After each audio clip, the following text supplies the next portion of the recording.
People have been long worried about the colonization of human sexuality, but it's taking a particularly dark time now. The algorithms are being targeted on young people.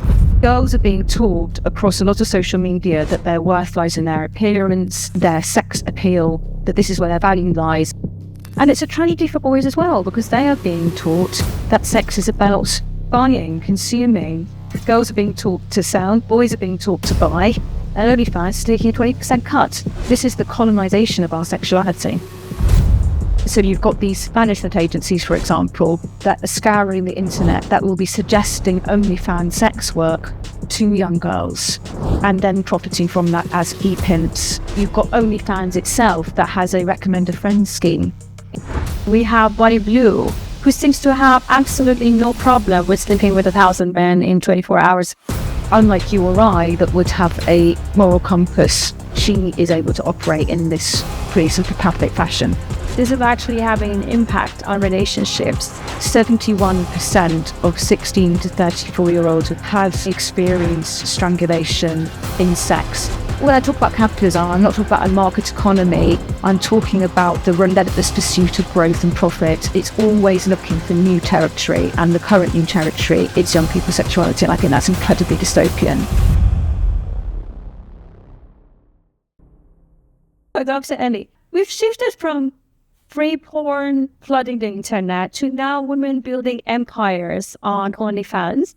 And we see a lot of women, or even men, trying to frame this as empowering for women, a sex positive, as a psychologist with a focus on online sexual harms. Do you think that this is actually empowerment, or is it a new form of exploitation disguised as entrepreneurship? We need to start with, what do we actually mean by empowerment? What is somebody empowered to do? So the answer could be empowered to get wealthy. Okay, well, let's look at that then. There are a few women who are making a lot of money via OnlyFans, via producing pornographic content for their subscribers. They are few and far between.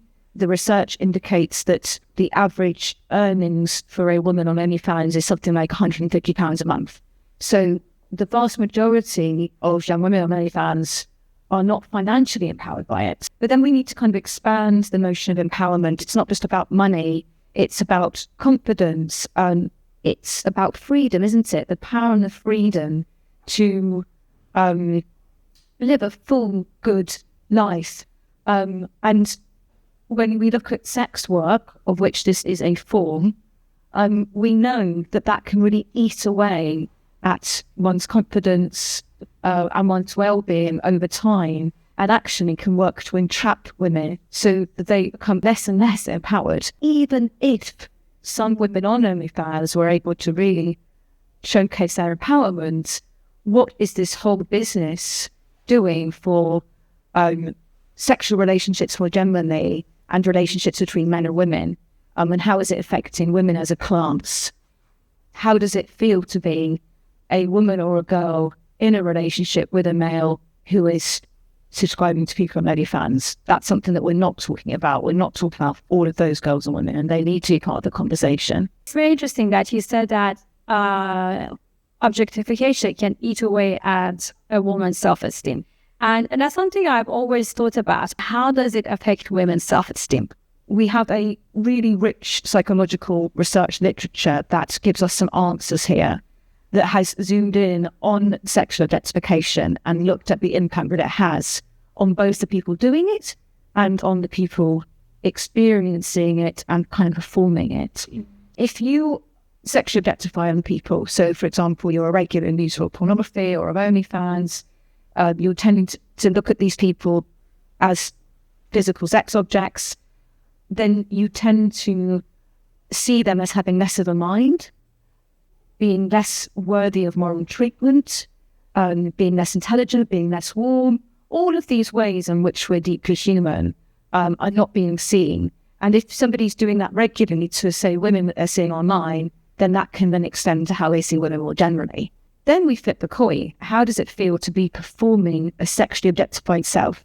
So I'm in front of the camera, but not as my whole person, as a performance, a sexual performance of what you want me to be. not my whole self, but this kind of performative self. Again, we find the research is worrying that if you regularly objectify yourself, then you are doing the same thing to yourself. You're seeing yourself as having less of a mind, being less intelligent, being less warm, being less deserving of horrible treatment. And we can see how you take any one of those, and it's a step to being disempowered and to losing self-confidence and losing that kind of assertiveness in other parts of your life. But it's very interesting. I'm no expert in psychology, obviously, but I think I do see this a lot, even with girls that are not on OnlyFans, girls that maybe enjoy the experience of being with multiple men. You do see that their self-esteem gets affected little by little. And I think one of the very interesting examples is, I don't know if you saw Lily Phillips' documentary when she slept with 100 men in one day. At the end of it, she was in tears. Just one in, one out, like it feels intense. Like more intense than you thought it might? Definitely. Sorry. Okay. Just take yeah, 1 minute. Yeah. And you could tell that it wasn't some experience that she enjoyed. It did affect her emotionally. And she did say, well, actually, this is the only thing that I'm good at, which made me realize that is the way she sees herself. She doesn't believe that she has intelligence. She thinks that the only thing that she can offer is to objectify her body. Yeah, and it's an absolute tragedy, isn't it? Like, how is a child growing up into a young woman and they've arrived at that belief about themselves? Like, what does that say about us as a society? Girls are being taught across a lot of social media that their worth lies in their appearance, in their sex appeal, that this is where their value lies, and that they should therefore shapeshift themselves into an object, into this sexual performance. And it's a tragedy for boys as well, because they are being taught that sex is about buying, consuming. And it's really, convenient here that girls are being taught to sell, boys are being taught to buy, and OnlyFans is taking a 20% cut. This is the colonization of our sexuality. Isn't that ironic, though, that the CEO of OnlyFans is a woman? I would actually see it as a very savvy business choice for that company, that she is able to say things that are badged as feminist, that if a man said the exact same thing, we would be asking some serious questions. So the fact that she's a female enables a level of gaslighting that wouldn't otherwise be possible. So we did talk about Lily Phillips. On the other side of the spectrum now, we have Bonnie Blue, who seems to have absolutely no problem with sleeping with 1,000 men in 24 hours. And what's the most amount of guys you've slept with in a day? 1,057. 1,057? Yeah. Oh my God. Busy day that day. And she quite enjoys the controversy of it. What do you think of Bonnie Blue? I would totally agree with you that she is seeking and courting controversy. In fact, it's the one thing that her and I agree on. She's actually honest about this, that the reason why she says these controversial things is because that gets her more hits on social media. She's on record as having said, well, yeah, why am I saying these horrible things? Because I know that I'll get more attention than if I didn't. So unlike you or I that would have a moral compass inhibiting that kind of behaviour, she is able to operate in this, again, pretty psychopathic fashion. She's done she says and does a range of controversial things, including this focus on barely legal boys, which again, if a man was doing that towards girls, there'd be uproar. But as a woman, she's able to, she's able to progress with this seemingly pretty unchallenged. Getting away with it. That is actually quite an interesting thing, because we do see in Epstein files, in Epstein case, that obviously it is a crime and we're investigating, people are really trying hard to make sure that these women get justice. But when it comes to boys, as you said, Bonnie Blue can sleep with boys that are barely legal and it's okay. Like, the society doesn't see it as immoral as a man would do, right? If we look at the Epstein case, we're absolutely outraged by his abuse. The harsh reality is that a lot of his abuse wouldn't fall under illegality. He would get away with it because these women were over 18. And this totally illustrates our societal hypocrisy that on one side of the 18th birthday, we're calling this empowerment, sex positive. If somebody's involved in sex work, then that's just their choice and you respect their autonomy. The other side of 18, somebody is selling sex in inverted commas. We come with curiosity about that, compassion, attention to their vulnerabilities. How do we just lose all of that the minute they step in their 18th birthday? Well, a big part of the reason is capitalist profit. The law allows this profiteering off of people's sexuality. Those young women are a very important commodity for lots of other people. So you've got these management agencies, for example, that are scouring the internet that will be suggesting OnlyFans sex work to young girls and then profiting from that as e-pimps. You've got OnlyFans itself that has a recommended friends scheme, encouraging friends to pimp one another. I think, and OnlyFans demands that its content creators have a social media presence to basically kind of promote their sex work and gain subscribers that way. So there are all of these ways in which many, many other people are profiting from these young women's sex work. Well, and it's so sad, actually. So psychologically, do you reckon that by 18, a child's brain is developed enough to be considered an adult and make such big decisions about their life? My view is that at 18, they're ready to take on some responsibility and accountability, but not others. They are in no position to make an informed decision about selling sexual services. And in fact, many survivors of sex work and webcamming have argued in line with my view that the age must be raised. Young people need protection from an industry that is highly predatory, that is looking to make a lot of money from their bodies, from the most intimate part of who they are, and they need some protection from that to be able to make really informed decisions when they get older. Just earlier, you were talking about how these platforms are promoting sex as something that women sell and boys consume, right, as a buyer. How do you think that affects the younger generation's relationships in real life? Human sexuality is complex, and within it there is a multitude of potentials. On the one hand, we, the kind of part of healthy, ethical sexuality is interpersonal sexuality, where desire builds an interacting spiral that, somebody's sexual attraction towards one person is feeding their attraction towards the other, and there's that interpersonal chemistry there. But the thing is that people can't make money from that.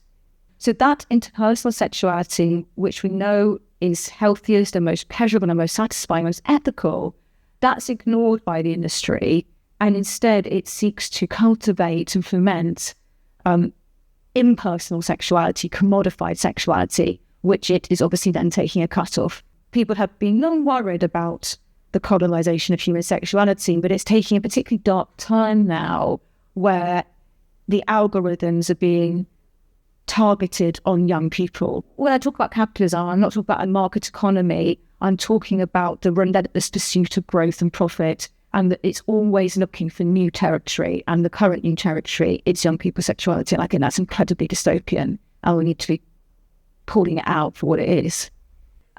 Speaking of all of these, and how young people are exposed to this kind of content, we do know now that because OnlyFans and again people like Buy Blue, Lily Flips, they are promoting and normalizing rough sex. This is actually having an impact on relationships.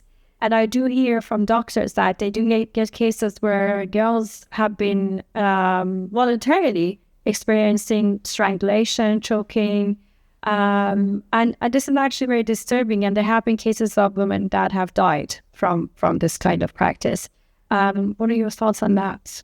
I'm really glad that you've asked about strangulation, because it is such a clear example of the problem that we've got with this whole parasitic ecosystem. So recent research has found that, a large survey, 71% of 16 to 34-year-olds with sexual experience have experienced strangulation in sex, either receiving it or doing it. And that translates to 43% of 16 to 17-year-olds with sexual experience. So this is a practice that has suddenly shot up in the last few years. Even though it's an incredibly dangerous practice, there's no safe way to strangle. But on social media, we're getting a lot of memes and posts that very much present it as kinky and sexy and that there's safe ways to do it. And effectively what these posts are doing is they are denigrating and shaming what they term vanilla sex, which is maybe sex that's actually based around interpersonal chemistry and connection, and saying, well, actually, if you're really sexy and cool, then you'll be doing these kinks like strangulation. When I say there's no safe way to strangle, I'm not just talking about the risk of losing consciousness or, neck injury, etc. I'm talking about hidden harms. Neurological study after study is showing brain changes in those who've experienced strangulation. And it's sometimes hard to know exactly what neurological change means, but it's suggesting that it's traumatic brain injury or it's neural reorganization to cope with the kind of asphyxiation.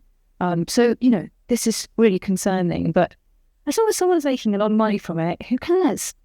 That's what we're supposed to believe, isn't it? I'm afraid. Yeah, it honestly feels a lot of the time like if somebody's making a lot of money from something, the rest of us are just meant to surrender. Yes, that's very true. Yeah.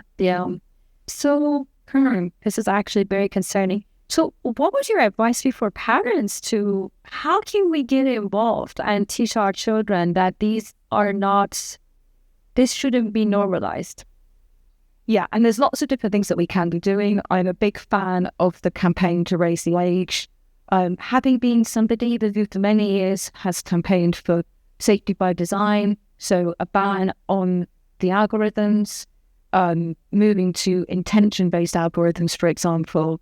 But I think we have to admit reality that those of us in the UK or elsewhere have very little power over Silicon Valley design decisions. And despite the best efforts of things like the Online Safety Act, we're not seeing any real change in Silicon Valley. We're seeing them doubling down on these algorithms a lot of the time. So I think we need to take blunt action, and raising the age of social media is one such action. So I think, get involved in those campaigns, I'd suggest. But also on a more everyday level, it is those conversations with our children. And it's not just those conversations that are telling them what's wrong and what's to be concerned about. It's also being on the front foot about what's healthy and what's right and what's satisfying and what's good. Let's be clear with our young people on what good sex looks like. That means some kind of core ethical principles, respecting one another, caring about one another, thinking about each other's best interests, listening to how they feel and to how you feel. These things are not rocket science. They're what humans have done for millennia, and we need to come back to them. And at this point, I would like to also challenge the notion that consent is all you need, because it's absolutely not all that you need. Consent is important. It's a legal boundary. It separates sexual assault from illegal sexual relations. But can I ask, where else would we use the law as the primary guide to how to treat one another? If I have a friend, I don't think, a good friend, but as they don't defraud me or physically assault me, I've got higher standards. And yet, in the realm of sex, we are asked to lower our standards to this incredibly low bar of consent, despite it being the most intimate site of human vulnerability, where we can be so easily hurt and hurt others. We need to come back to this core valuing and care for one another. Well, thank you very much, Dr. Ellie. I actually learned a lot. This was an educational session for me, and it was lovely to have you. And thank you for your amazing insight. It was a delight to have the conversation. Thank you, and thanks for that.